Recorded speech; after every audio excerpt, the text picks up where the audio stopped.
Hey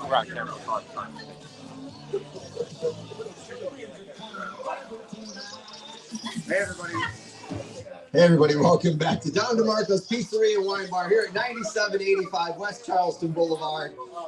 We are a couple days away from 2026, so Happy New Year. Just to make sure everybody remembers, next week we will be back to Wednesdays again. We just did Tuesdays because of the holidays. Next week, back to Wednesdays. My name is Tommy Canale. I'll be the host. Sitting next to me is the guy that really doesn't need much of an introduction, but I'm going to give him one anyway. The leader in sports information and sports gaming industry. The guy's got so many years of experience. They call him the legend. He is everything that, and the undisputed champion in sports handicapping. Give a big round of applause to Jim Feist, everybody. Jim, how are we doing today? Thank you very much, everybody. I'm doing great. I feel great. It's been a good ride. I hate to see the season come to an end. I mean, my God, only 16, 17 weeks? What are you thinking about? 50 weeks of this stuff, right? The players may not think so. Let's introduce our panel today. We got next to him is the guy that writes a popular weekly sports column inside the Fratto house and from Fox Sports Radio, Bernie Fratto. How are you, Bernie? Happy New Year, everybody. And next to him, a guy that just, if you look on any kind of like sports, winning professional sports handicapper, and you're looking for guys that are in first, second, or third of any contest, usually going to see this guy's name and Chip Chirimbas. Chip, it seems like everywhere I look, I see your name. Welcome back to the panel. Thank you, Tommy. Okay, I can do that. All right, guys, we are in week 18. Jim, let me start with you. Is it harder to handicap week 1 or week 18? For me, 18. For you, 18. Yeah, I compare this to preseason with half the players. Okay. Bernie, how about you?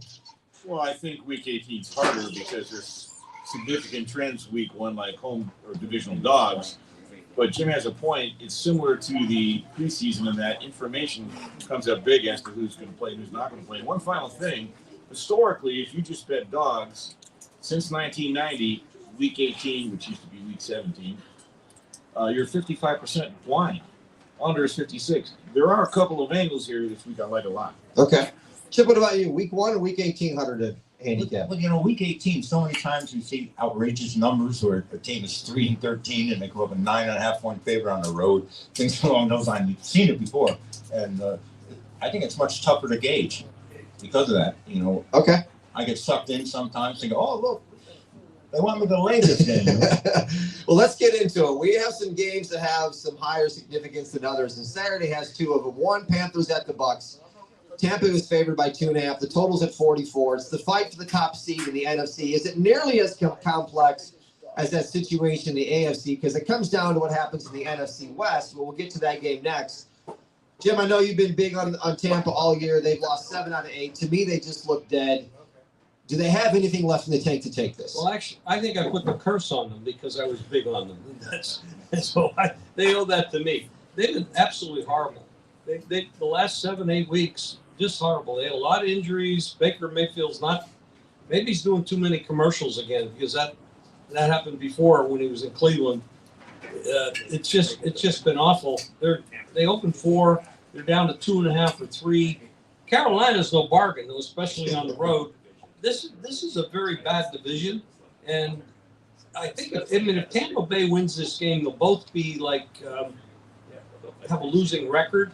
I think 8-9, something like that. Yeah, exactly. And then there's this convoluted thing that if Atlanta wins, they can throw this into a 3-way tie, and that would throw it back to Carolina as the winner, even if they lose this game.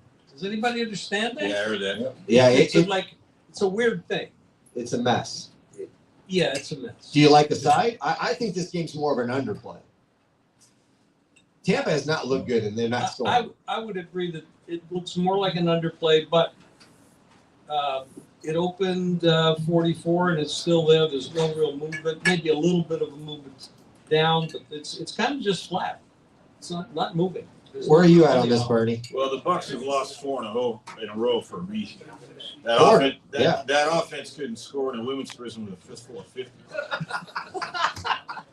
They just lost to the Panthers 12 days ago, whatever it was, by 3.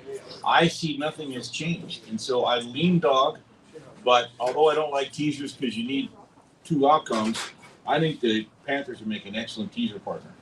How about you, Chip? Tampa Bay is so ugly here. I mean, they were 6-2, now they're 7-9. I have to have them.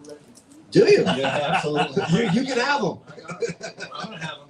All right, you're on them. Chipper's always been a contrarian handicapper, and I've known Chipper for 50 years. Hey, I hope he's And, right. and believe me, this guy, the way of looking at things, it's one for him. He's always been a winner, so you got to listen to him. Listen, I hope he's right. I'm a Tampa fan. I hope he's right. Well, you guys are talking about the total. In the last game they played, with Carolina had 275 yards and Tampa had 296. Neither of them got 300 yards. Maybe the under is the play. Okay. Let's get into the other game, the big one. Seahawks at the 49ers. Seattle's a 1.5 favorite. Total's 49.5. Jim, is this a money line play for you? Well, first of all, why is Seattle a favorite? I mean, San Francisco's. I know their defense is pathetic. They can't stop anybody. We saw Chicago go up and down the field on them, but nobody can stop them. So you have real pedigree here with San Francisco. Purdy's played really well. We don't know if Darnold's going to show up like he did last year at the end of the year and start seeing ghosts on the field. Or, I mean, they are a good team, and everybody ranks them as the better team. That's why they're favored. I don't agree with the line. I think San Francisco should be at least small favorite or pick them. I'm going to pick San Francisco. That's why I thought that might be the money line play, San Francisco. Well, I'd try to look for 2. I'd take San Francisco. Okay. I took the Niners as well. The Niners beat them early in the season, 17-13. The Seahawks had real trouble moving the ball. Now you put a hothouse team outdoors with all the money on the line. They traveled east last week. Got to go home, come back down to San Francisco. I just think it's in the Niners' DNA and Kyle Shanahan to not lose this game. Can I get a 1.5? That's a side of mine. Chip, Bernie just brought something up, and if my memory serves me correct, I believe the first time they played was in week 1. 17-13, yeah. So week 1 games come back to matter a big point now that we're in week 18. Week 1 is one of the reasons I really doubted Seattle for the entire season. I mean, they had 230 yards the entire game. I watched that game. They couldn't move the ball. San Francisco was in complete control. Seattle had no shot. And they come up a favorite here. I just don't get it. So you're taking the Niners as well? No. No, he takes Seattle. Oh, you can take Seattle. That's the way he does it. It makes no sense. He makes no sense. He goes that way. That's why his name's always like in the top 3 or 4 of all these contests. That teaser partner I just mentioned. Yep. San Fran plus the points to Carolina plus the points. Looks very appealing. Okay, got it. Let's get into Sunday's game. Jimmy brought up the Falcons that could throw a wrench into this whole thing. They're at home against the Saints. They're a 3-point favorite. The total's 43.5. I think both these teams are coming in on win streaks here between the Saints and the Falcons. Not that I don't know who their opponents are, but I think both of them, one maybe's won 3, one maybe's won 4. You like Atlanta at home? Not laying points, I don't. They're not the kind of team I lay points with. There's just some teams that you can't bet as a favorite. They had a real knockdown fight with the Rams the other night. They won the game, had to go deep into it, 27-24 after blowing a 21-0 lead. New Orleans is playing great. They're playing as well. They've been the division killers. Yeah, I'd have to take the 3. I'm looking here. I see 3.5. I'd have to take 3.5. All right, Bernie? Yeah, New Orleans has been pretty terrific if you watch them. They play hard. Kellen Moore's done an excellent job. Turns out Tyler Shuck can play a little bit. And that matters. Right. So you got a divisional dog getting points, and I think right now they're the better team. Atlanta had their Super Bowl last night. I like the Saints. By the way, the Saints have won 4. Let me guess. You're going to take No, Atlanta. I like Bernie's attitude there because Okay. that was their Super Bowl last night, beating the Rams, and that was a big game for them. And these two they're not like the Red Sox and Yankees, but they are rivals. And they split the last 6. New Orleans has won 4 in a row. I'll stay with the Saints here. And by the way, real quickly, you notice they were down 21-3 last night. They were down 28-3 in the Super Bowl and blew that one. That's why they didn't blow it. Well, here's another rivalry with the Browns at the Bengals. Cincinnati's favored by 7.5. Totals 44.5. Jim, before you tell me about where you might be on this game, is Cincinnati's defense coming alive, or is that just a fluke last week? That's a fluke. I thought it was I a think fluke as well. there's no way they're getting better. They don't have the players. They don't have the coach. Good help. Do you like Cincinnati at home late in 7.5? Well, they got a prolific offense, that's for sure. They've had that all year long. Cleveland has a dynamic defense. I don't know if they can do it on the road after beating Pittsburgh, because that's a big game for them. But this is an in-state rivalry. I'd have to take the 7.5. I just think it's too much. Bernie, is this another game for the teaser? No. No. Stay away game for me. But I know damn well I'm going to look up at halftime and Cincinnati's going to be up 21-3. Okay, Cleveland kind of had their Super Bowl last week, and Myles Garrett. I don't care about the money. I just care if we go to Super Bowl. Sure. They played their ass off, and they really wanted to beat Pittsburgh. Now it's an in-state rival, which used to mean something.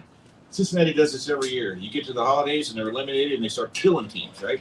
I think Cincinnati's going to put a number on them. I just don't want to let it sit. So maybe it's play Cincinnati first half. I try not to fish bet like that, because all it takes is one turnover and screws the whole damn thing up. Plus, the book's not going to do you any favors. First half's probably 4.5. Yeah, you're probably right. How about you, Chip? Joe Burrow is the difference with the Cincinnati team. It's so obvious. Big time. When he's sitting on the bench, I think he's the MVP. That's the difference between the two. But, if Cleveland didn't win that game the way they did against Pittsburgh last week, I would like them. But it's hard to like them, like you said, coming off the big rivalry game. They beat Pittsburgh. Cincinnati's won the last 4 meetings. It's just whether they're going to get over the number or not. Yeah. Does anybody really think Shedeur Sanders is a major league quarterback? He does. Yeah, that's why it says legendary. Legendary on his Twitter handle. Have you heard his conversation? Heard his interviews? He definitely thinks he is. Well, I've For the Hall of heard Fame. a few years ago, we didn't think Darnold could play quarterback in the NFL. So we see these things change. Can he be, first of all, he seems to be immature. Can he be trained up? No. No. Well, here's the thing. You didn't think Trevor Lawrence was a quarterback either. He won a national championship. I mean, come on. These guys had pedigrees. I get it. And now you got Jacksonville and Houston, which is the game we're going to go to next, 2 of the hottest teams in the NFL. Well, you got the Colts at the Texans. Let's go there. Houston's favored by 10.5. The total's 39.5.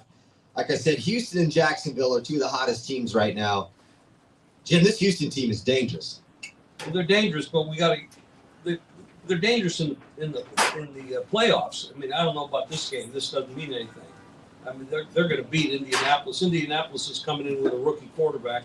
They're going to bench Rivers. It was a good story.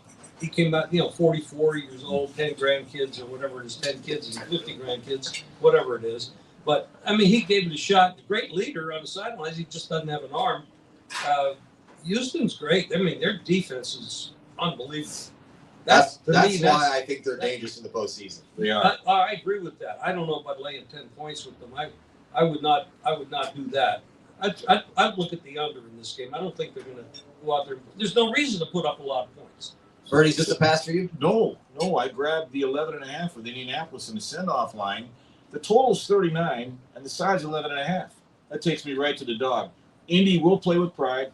They give scholarships on that side as well. Houston will get in, get out, nobody get hurt, probably win by a touchdown. But I like the points here.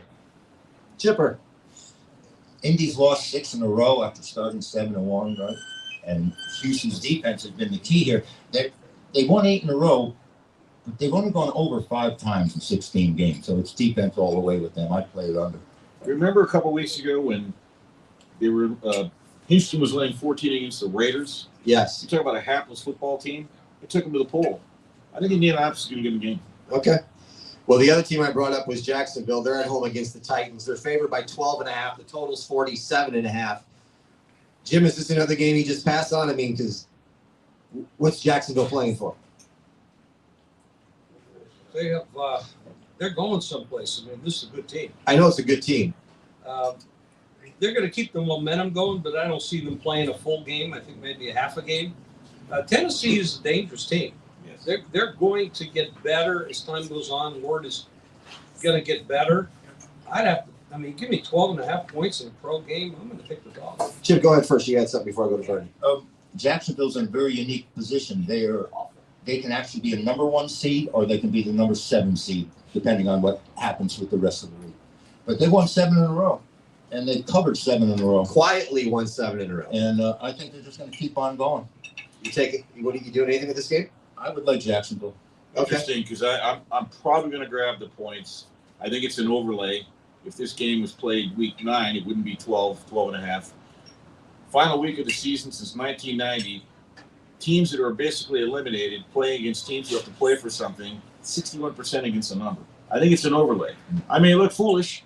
He's right. Jacksonville club is good. But Tennessee's become a cover machine since Thanksgiving. They're like 5-1 on their last 6. And if you watch them, they pass the eye test. They play hard. And Cam Ward's improving. Well, it is a numbers game after all. You could just erase the teams and just look at the numbers and the stats. You would never play the favorite. You're looking at numbers. I mean, there never would be a 12.5 point favorite in this game if they were playing middle season. All right, Jim, here we go. A team that you have had a lot of interest in this year, in the Packers at the Vikings. Minnesota's favored by 6.5. The total's 36.5. By the way, is your bet with Scott Pritchard, is that done or is it still in the making? We threw dirt on that. He threw dirt on I think that was dead from the day it started. Thank you, Detroit. And I'm not going to say anything negative about it because the guy next to me is from Detroit and he might hit me, and I don't want to be hit by him. So, but do you like Minnesota at home laying points against the Packers, who are really beat up? Bernie? What do the Packers have to play for? Pride, I guess. What's Minnesota got to play for? Well, actually, Definitely you know, here's the thing. Actually, Minnesota's going to win the game, but I don't want to lay 6.5. Okay, I get it. Look, the Lions. You like the total, 36.5? I don't like anything about the game.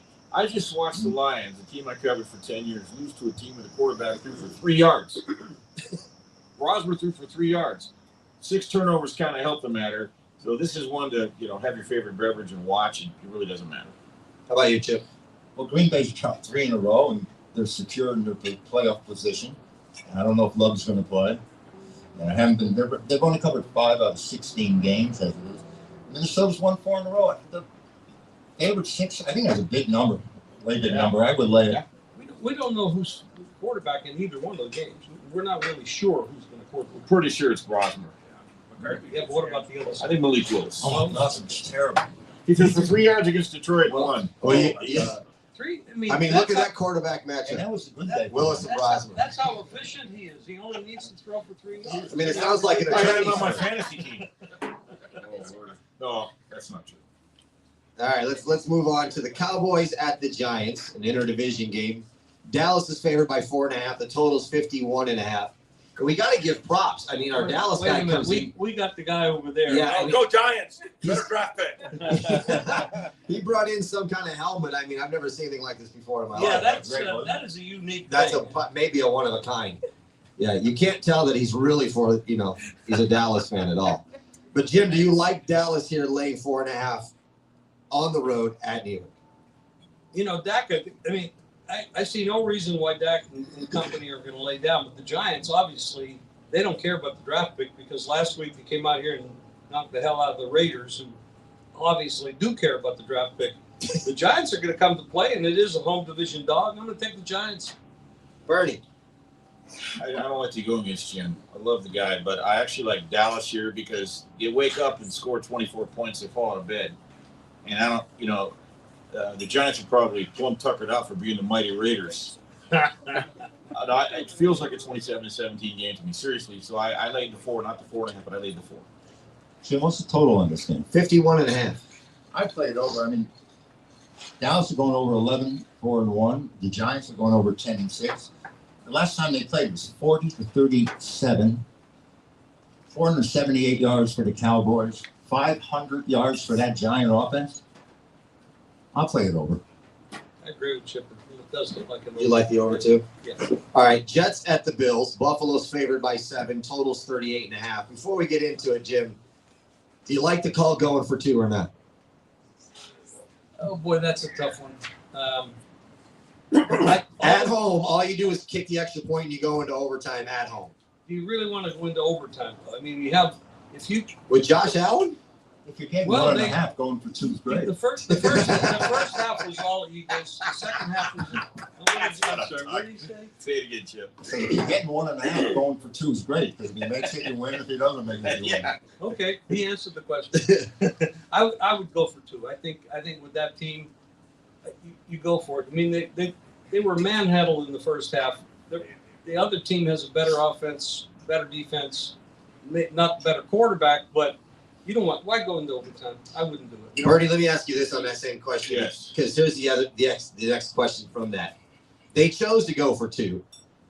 Did Allen miss the pass? Yeah. Yeah. Okay, I mean, Yes. the play they dialed up was terrific. Yes. Allen happened to miss it. Why? He's got a bad right foot. He's got a bad right foot, and he couldn't push it off. You could see it the whole game. That's why he missed that pass. Having said that, the Jets are like cake and ice cream. Buffalo, this is going to be a tune-up game. Sean McDermott's not going to want to go into the playoffs losing 2 in a row. They're going to get after it this week. I don't want to hear anything about a good loss. There's no such thing as a good loss. It's like a good kidney stone. So they're gonna take it out on the Jets this week. I really believe it. I think it's a minimum 10-point win for Buffalo. Chip? Last time the Jets beat Buffalo, I think Wilson was quarterbacking. And he was. Yeah, he was. And I don't know how badly Buffalo needs it. I'm wondering in the second half if they're just going to, pull in the reins. I mean, Bernie seems to think they're going to want to route, but Well, no, not necessarily that, Chip. But they may pull in the range and still be up by 14.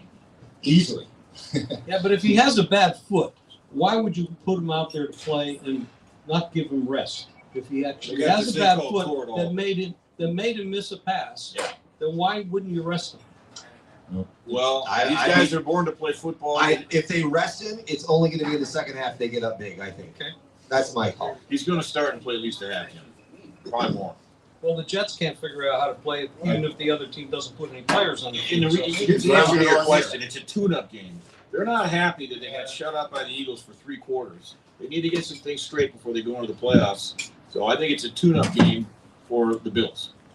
Jim, are you on either side on this? Under. You like the under? Yeah, the Jets just don't score. They don't score points. They're horrible. All right, let's get into the Lions at the Bears. It looks like the Bears linebacker Noah Seawall has torn his Achilles Oh boy. in the loss to the 49ers. Chicago's favored by 2.5. Totals at 50.5. Last week or a couple weeks ago when Matt Humans was here, he said, no matter how the Bears have won, they've won, and they're starting to believe they're a good team, and they're starting to play like they're a good team. I'm starting to believe that Matt Humans is right. Chicago may not be a very good football team, but they're playing with so much confidence right now. They believe they're the best team in the NFL the way they're playing. This total at 2.5. Lions season has been very disappointing. Where are you at with this game? Well, there's only one person on the panel who should talk about this game. Let's go. Bernie, what do you got to say? I'm a little baffled by the line because Ben Johnson wants to pay the Lions back for them putting up. The Lions put 52 on the Bears when they previously played, right? You get the Lions going outdoors. They got cluster injuries in the defensive backfield, and Matt Humans is right, and our buddy Scott Pritchard was right, and I was wrong. 4 or 5 weeks ago, I said I'm going to keep waiting for this high wire act to end. It doesn't end. That offense is scary. I mean, they were a whisker from beating the Niners in a much tougher environment. Ben Johnson's crazy. I think he would like to put it up. So I can only lay the points here, but I'm a little nervous about why the line's 2.5. Chip, you got anything? Look, Detroit could only salvage their season psychologically, I think, if they win this game, and that line is telling me that they're going to give Chicago all they can handle. Yeah. Chicago needs it. Detroit put up 511 yards against this team the first time they played. Is it that different this time around? Detroit's offense hasn't been the same. That's true. The Bears' offense is not the same right now. So, Or defense, I'm sorry. Detroit has been a big disappointment this year. Right. Can anybody answer the question, what is actually wrong with them? Yes, they lost the offensive and defensive coordinator, but that was a long time ago. They had time to work that out. A lot of people don't like their head coach. They lost their center. They've had defensive injuries. You just said it, pal. The Defensive injuries. Lions ranked third offensively, 390 yards per game. Dan Campbell has come under fire for his playmaking, but it's defensive injuries, and defensive injuries. Bernie, let me ask you this then. Sorry. No problem. Ben Johnson a bigger loss to Detroit than they thought. Well, you can say that, but he didn't help them the last 5 weeks down the stretch last year when the defense was also banged up. So I think he's been a huge asset to the Bears, clearly. But without the Lions' injuries, I would have liked to have seen what they have done because they were averaging 44 points at home. And that Thanksgiving Day just showed me that something's missing in their DNA. Well, I thought the Lions were going to go to the Super Bowl last year until they started to get all those cluster injuries on defense.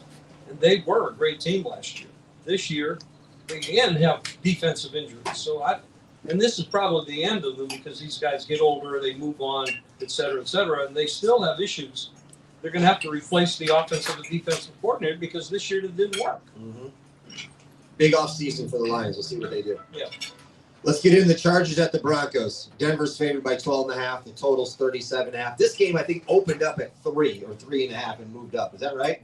Well, yes, but the Chargers are playing no. Right. They're sitting. They're sitting everybody. So no, there's no game here. You look at Denver. Denver will play the first half, run up the score, sit everybody, and the game will go under. Yeah, I love the under 37.5. When I watch Trey Lance play quarterback, it's sucking my will to live. He's not a major league quarterback. The last time he got a start under Kyle Shanahan, they ran like the 1914 wing tee. They don't have to do anything. Okay, so the Chargers are not going to be able to score points. Denver will get up by a couple, and then it'll end up, 20-7. I think after this football season, I'm going to go back and watch all these episodes and find all the one-liners from the panel and put them together because it's been classic this year. Chip, what's your thoughts on this game? Chargers are playing no one. I'm going to have to play. I play Denver. They need this game, and I think they haven't been in a position where they've been out of the playoffs for a while now. It looks like I think they need the game just for themselves. You'll lay the 12.5. They're the number one seed. You'll lay the 12.5. I don't know how the Chargers are going to score. Exactly. All right, there we go. Now we got the Chiefs at the Raiders, and as Jim has said, it's not really a pro football team. Kansas City's favored by 5.5. The total's 36.5. They're saying it's probably one and done for Pete Carroll, even though it's not his fault. But Jim, let me ask you this before we get into the line or the sides on this game. Can you see a situation with everything that's happened with Kansas City where Andy Reid says in the offseason, I'm done? Well, he's older. He's done a lot. I mean, there has to be a point After they win? In their personal life, what's going on in his personal life? Does he want to retire and go off and enjoy himself? I mean, some people, logically speaking, at some point that's going to happen. But what are we going to do after the Raiders move to Perot? Because we still need to get a team. We did last year. Last week we got your team. We got the Jim Feist pro football team coming to Las Vegas. Well, that's going to be sad too. So are you going to take Kansas City late 5.5? No, I'm not going to play the game. All right. Bernie, can you see Andy Reid walking away? The only way he's not going to walk away. The way you play the game is you play the under. I mean, that's all you can do. He's not going to walk away. They're going to retool a little bit. I think their dynasty's over for sure. But it's more of a fate on the Raiders. I mean, they were already brutal with Max Crosby and with Brock Bowers. I mean, it's not funny, and I don't know what's going to happen with Pete Carroll, but he did handpick Chip Kelly. He did handpick Geno Smith. He did handpick Ashton Jeanty. Not so much, right? So the Raiders are playing hard, but they don't have really anything. And the line to me is telling me that the Chiefs are going to win this thing by more than a touchdown. 5.5. Chip.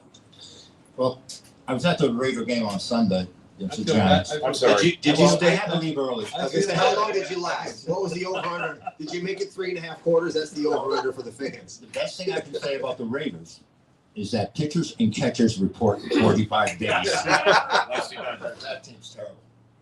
And Kansas City 5.5. They're telling you they're not going to give any effort. They're 4-12 against the number on the year, and the Raiders aren't all that much better. I think they've covered 5 times.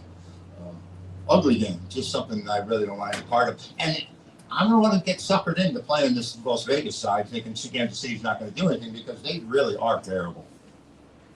I can't disagree. I can't disagree. I think it's a pass game as well. The New York Giants were a 1.5 point favorite at Los Angeles The Raiders are not getting 5.5 on the road. That just doesn't correlate to me. Right. Throw out everything about the Chiefs that you've seen this year because they haven't been pretty. But I think they got one punch left in them in their DNA with Travis Kelce and the boys. And I think the Raiders, you talk about a team that's offensively challenged. Boy, oh boy. Jim, Cardinals at the Rams. Rams are favored by 7.5. Totals 46.5. Normally, McVay would sit the players, because now he comes out and he says he's going to play the players. Originally, this opened 14.5 down to 7.5. Arizona is, they started off okay. They replaced Murray with Brissett. That was okay. They could put up points. They were an over team. Now, last week they went under barely, but they did go under. And the Rams played a tough game against Atlanta. The Rams would like to get the 5 seed. The reason they want the 5 seed is because if you're the 5 seed, you go to the 4 seed's home field, which will probably be Tampa Bay or Carolina, which is a much easier place to go than, say, the Eagles or something like that, or the Bears. Yeah. And if they don't get the 5 seed, they get the 6 seed, and they're going to have to go to Chicago or Philadelphia, which is way different. So the Rams would like to get 5, which is why they tried to win the game last night, but they forgot to play the first half. Arizona here, nothing to play for but pride and their jobs. I mean, the coach is in trouble. They're talking about getting rid of him. Murray's probably not going to ever play here again. They're going to try to play. Now, the thing is, the Rams typically would say, they would say, we're going to sit our players. But they do have the possibility of getting that 5 seed, and that's very important. I would not want to go on the road to Chicago or Philadelphia. Are you going to take a side on this? No. Bernie. I'm not going to take a side. It's 7.5. That was a great explanation to say I'm not taking a side. I love it. Well, here's the deal. I'm putting that in the It best just shows you that I too. can talk a lot and really say nothing. Whenever you can make a case for both sides, and just stay away. Now, there's a couple of moving parts here. Again, back to the trend going back to 1990. Teams that are eliminated playing teams that have someone to play for. The dog covers 61% of the time. We get a nice number here, 7.5. And I like Jacoby Brissett. I think Arizona can score points. Good conditions in Los Angeles. But that number's tricky. I do believe the Rams will win. So I don't think Arizona's going to win, so I become a fish better, hoping it is under 7. I don't want to do that. But I got to tell you, I don't have a lot of faith in the Rams. Remember, I'm from Detroit. I've seen this Stafford act. I've been waiting for him to turn into Detroit Matt for a while. He did it against Carolina a few weeks ago. Did it last night.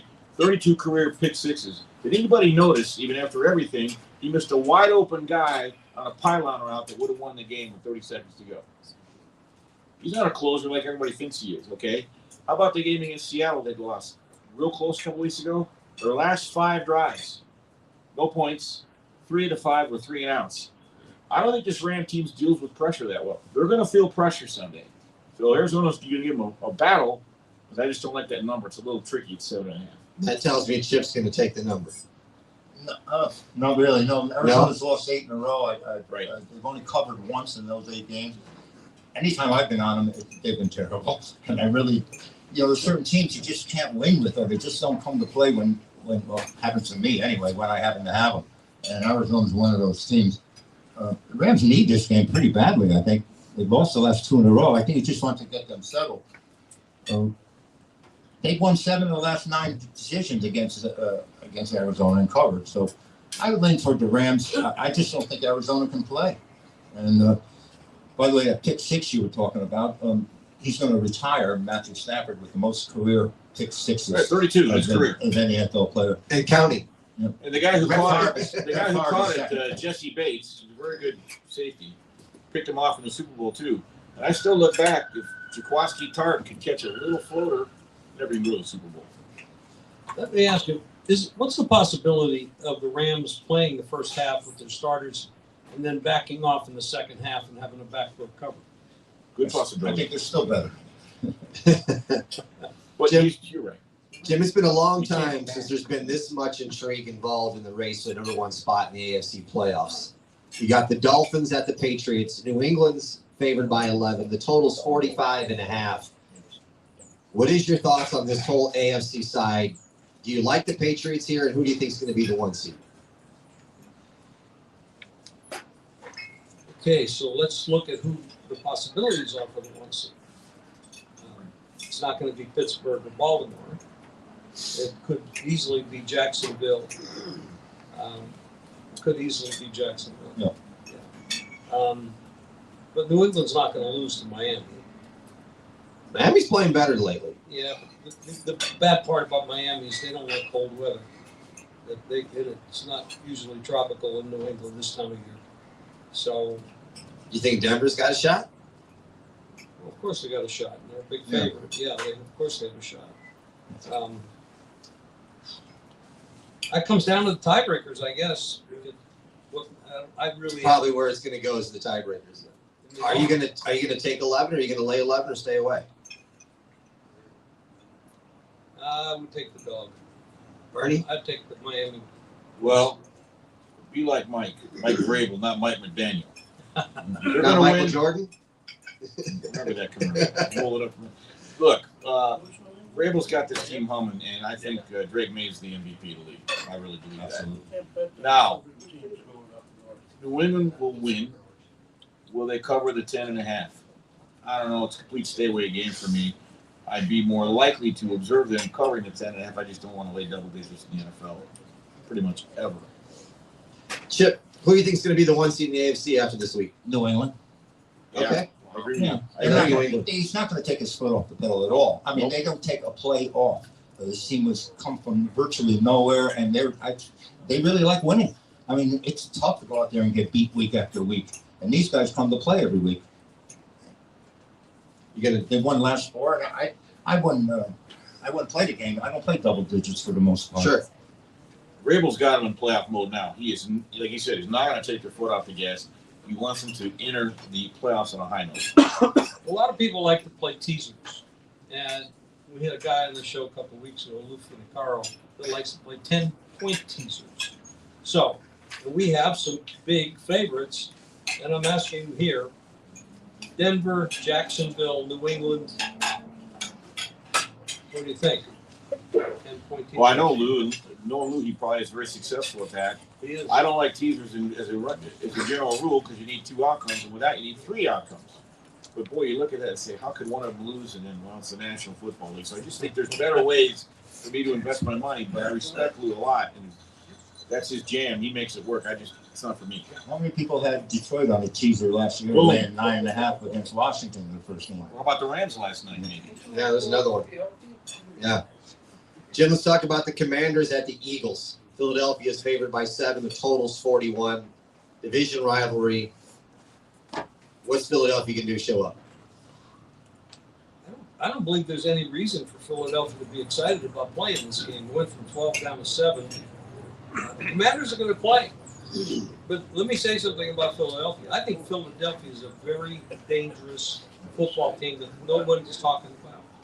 They have the weapons. They have the offensive, defensive line. They got the pedigree. They are the defending champs. But nobody talks about them. And if they can play, if they decide to play like they did in the first half against Buffalo, they completely control the game. I don't understand what happens to them, why they go dead at certain times in games. They forget that they have a wide receiver, AJ on the outside.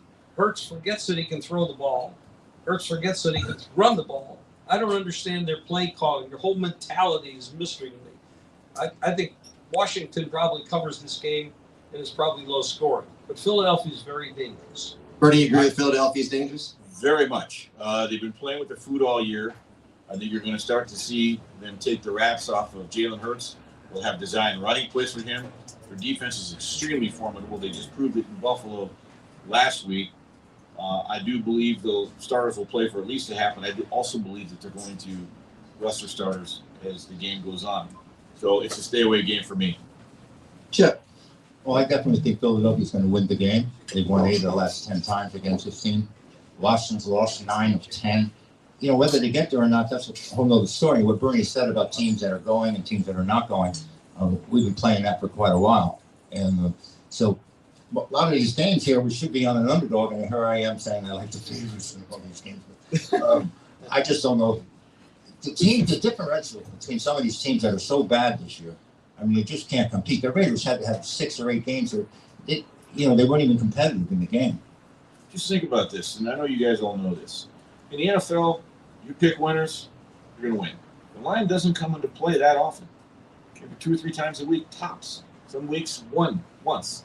So, to your point, if you think Philadelphia's going to win, it'd be far more advantageous to lay the points than hope Washington can put one together in a meaningless game. Well, I was waiting for Philadelphia to wake up all year.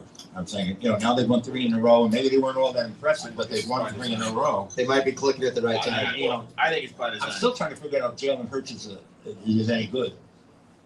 I mean, all he does is win, but sometimes that's all you have to do is win. What is it, like 26-5 in his last 30? It's a total mystery how they play. I mean, they just do things. And that might just be their DNA. It could be, but just enough to keep you half from the not game, taking they them look like seriously. world beaters, and then they stop doing it. Yeah. I don't I understand. think they picked their spots. They're Super Bowl champs. I think they want to repeat. We just haven't talked about it. They've been playing with their food all year in a not great division, right? There isn't.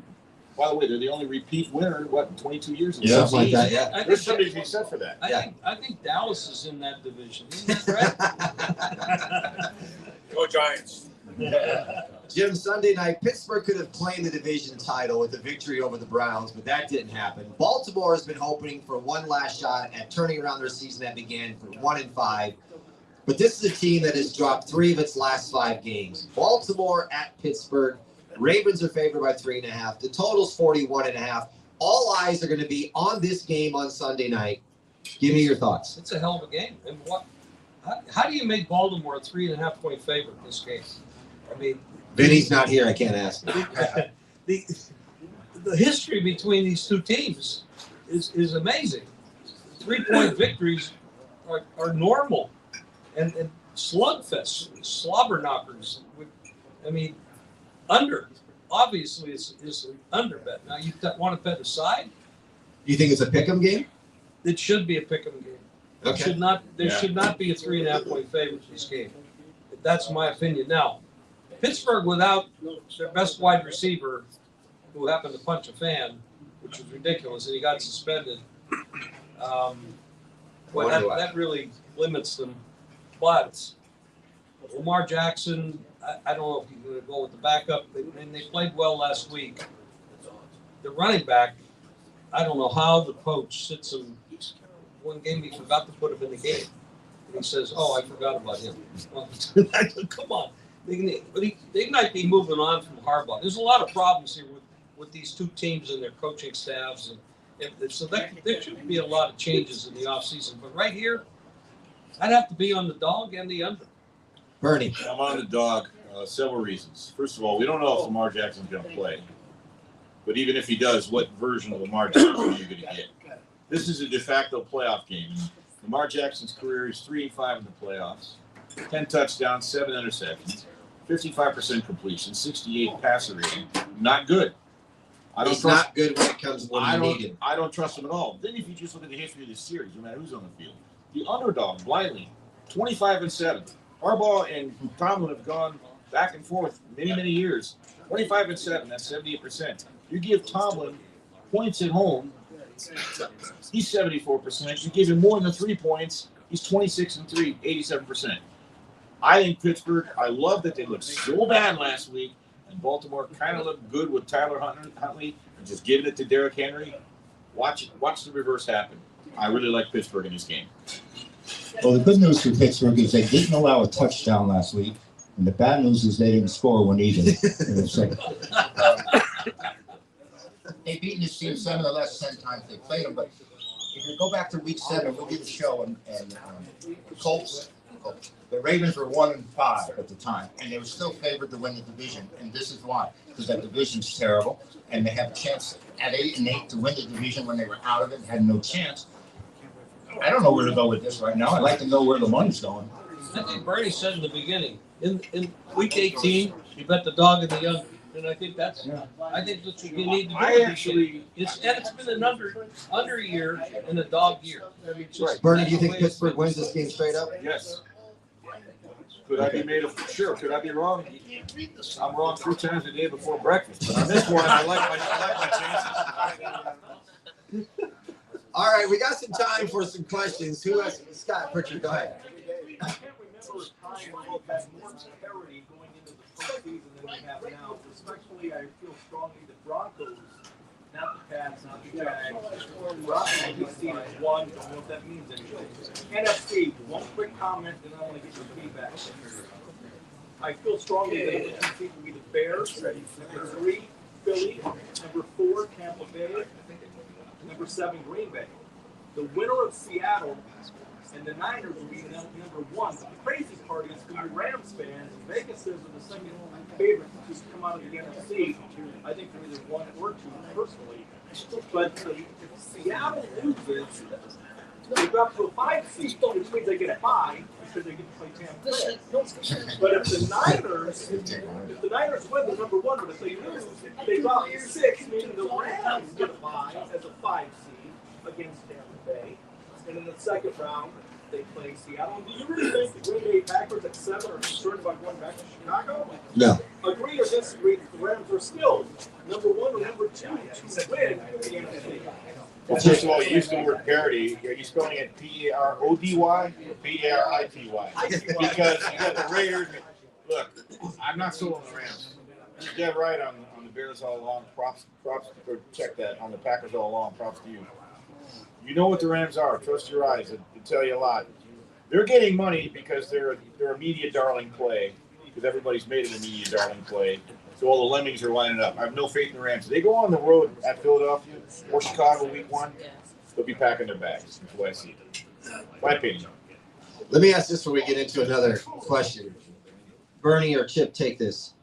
If the Niners get the number 1 seed, they technically could be playing at home the rest of the season, including the Super Bowl. Yep. It means everybody's coming on the road to them. How much of an advantage is that? I think it's huge. Tampa proved it a couple of years ago when they had Brady. And, I mean, especially the way this team plays. I mean, they're like running in mud all the time, aren't they? I mean, they're getting healthier and they're looking better. I mean, Well, how are they getting healthier on defense? What's well, happening on that defense? is their Achilles heel. They can't put any pressure on the quarterback. And if you're playing the top teams in the league, I don't care who it is that comes in there, they're going to score points because they have an offense that's going to do that. As long as they get Kittle back and Trent Williams, which is a great offensive lineman. You're not going to go very far without that offensive line put together. But so they're going to score a lot of points and they're going to give up a lot of points, just like we saw in that Chicago game the other night, because they can't get to the quarterback. Now, they dialed it up at the end of the game and they rushed everybody. They did put pressure on Caleb, but they can't do that all game because it leaves too many open shots down the field. I don't see them going far without any edge rushers and being able to get the front 4 to get pressure on them.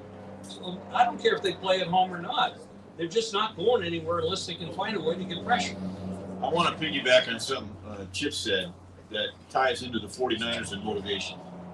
So the Rams and Stafford, the Super Bowl they did win was played at SoFi Stadium. And with Brady. The Niners know that.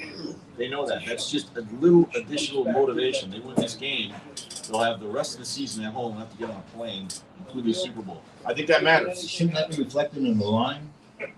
Well, but we don't know what. Well, yes. I think it starts with power ratings, and I also think that a lot of money. I haven't checked, but I'm guessing more money is coming on Seattle than the Niners, which has allowed the line to be where it is. That's just my opinion. Any other questions out there? Yes, right Yeah, here. Let's talk about the most important thing. What edge rusher should the Cowboys target in the draft next year? Hey, Ray, you chance to ask You got a question, Ray? Before we close up, you got a question? Well, I mean, Stephon Diggs is out. That's for under your kid choking women and all that. I don't know. So, You know what do happened? you think that's detrimental, like as bad as DK is? Because it's going to be a stress test with that. I think it's going to. That event happened on December 2nd. Why did they hit the media now?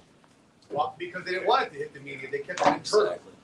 Media lost the He news was report arrested. on it. Henry Ruggs just got his bachelor's degree from Alabama and a 4.0 2 days ago.